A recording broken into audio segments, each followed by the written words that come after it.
Kgadipogiso ka Setswana khila ka mpurante ke le boledi se sego se kentse ke ala phate a kgomotso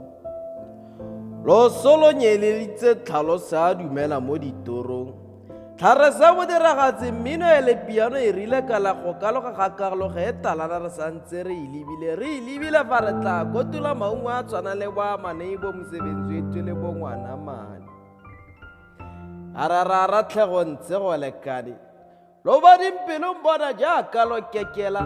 re sa re roka kgasa la pelo ka gore tsetse shona gompieno tlhaotse gape lo sotla gore tlhaoletse e se ka bongotse re dinaledi a na re fifing re tla bonisetsa ke bona jaaka mo godimo a geletse dikeledi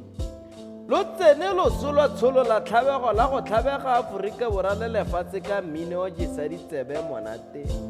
jaanong di ile dikwakwabile tsa piano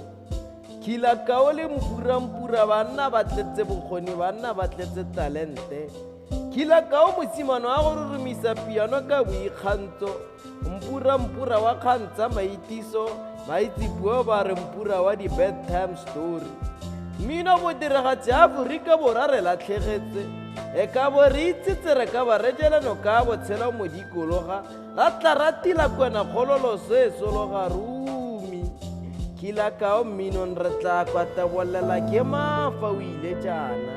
gantsa maititso fa di kitla ditshwana o seatlhe mpura fela ga go kgethile mmope re tla amogela kgasala pelo nako e tla le ba ya dibata e re le gopola ka boikgantsho re kgone go kwantla